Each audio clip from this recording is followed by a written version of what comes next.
이 10광야의 사람들이 다윗의 위치를 알려주자 사울은 3,000명의 정예부대를 직접 이끌고 출정을 합니다. 전에 아둘람 굴에서 우연히 마주친 것과는 달리 이번에는 다윗이 치밀한 계획을 세워서 사울의 진에 침투해 들어가죠. 다윗은 곧 정찰대원을 파견해서 사울이 와 있는 장소가 어디인가를 확인하게 한 다음에 사울이 진을 친 곳으로 가봅니다.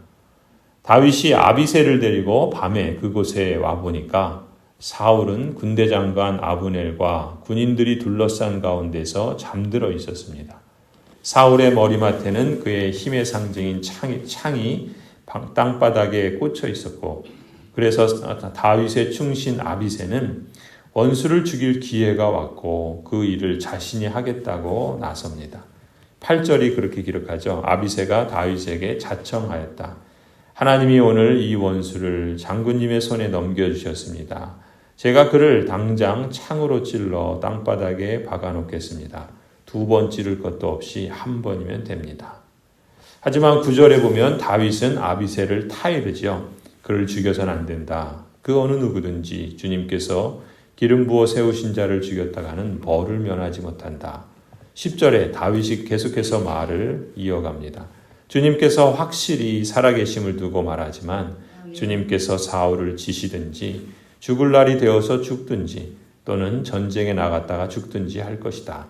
주님께서 기름 부어 세우신 이를 내가 쳐서 죽이는 일은 주님께서 금하시는 일이다. 그러므로 이제 우리는 그의 머리맡에 있는 창과 물병만 가지고 가자.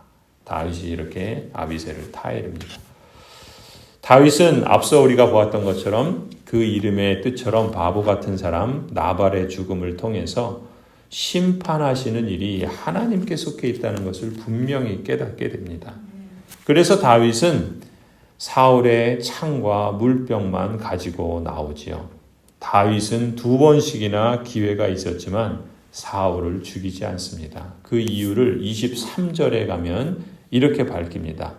주님께서 각 사람에게 그 공의와 진실을 따라 갚아주시기를 바랍니다. 주님께서 오늘 임금님을 나의 손에 넘겨주셨지만 나는 주님께서 기름 부어 세우신 임금님께 손을 대지 않았습니다. 하나님은 각 사람에게 상을 주시기도 하고 심판을 주시기도 하십니다. 상과 심판의 근거는 바로 그 사람이 얼마나 공의로웠는지 또 얼마나 진실했는지에 달려있다 말씀하죠. 각 사람에게 그 공의와 진실을 따라 갚아주시는 하나님. 자신이 주님으로 고백하는 하나님이 바로 이런 여호와라는 사실을 다윗은 광야에서 쫓기는 생활을 하면서 특히 어리석은 부자 나발의 심판과 죽음을 통해서 체험적으로 배우게 되었죠. 따라서 다윗은 사울에게 끝까지 의롭고 진실하게 행하고자 했던 것입니다.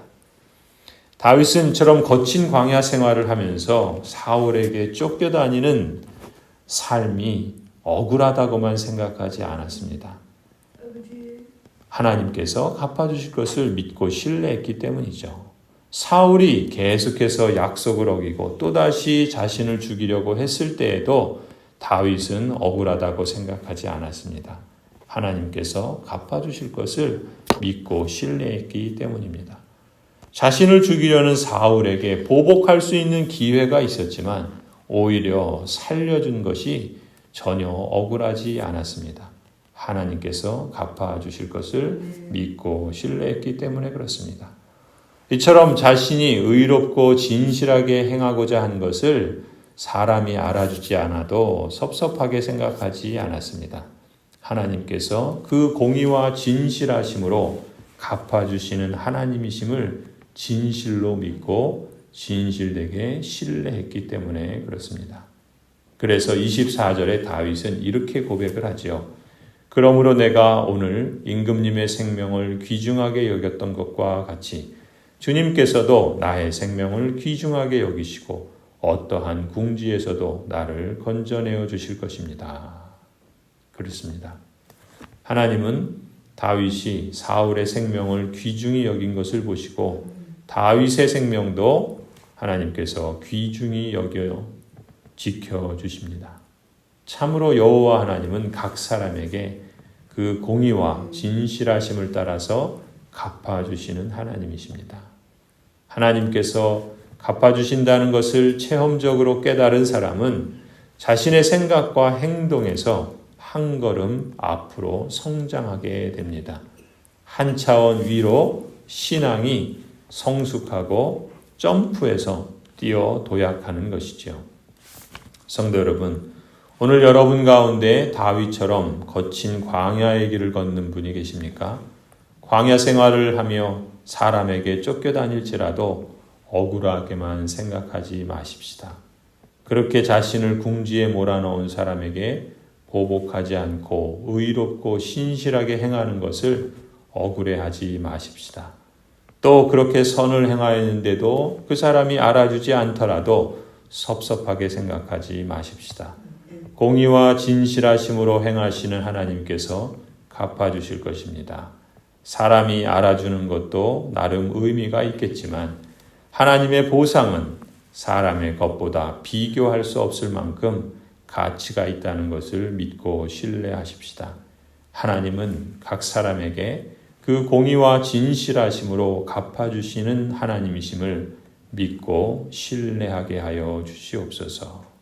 오늘 하루도 이 말씀으로 주님을 만나고 매일 매 순간 주님의 인도를 따라서 살아가는 은혜와 평강 주시기를 간절히 축원합니다.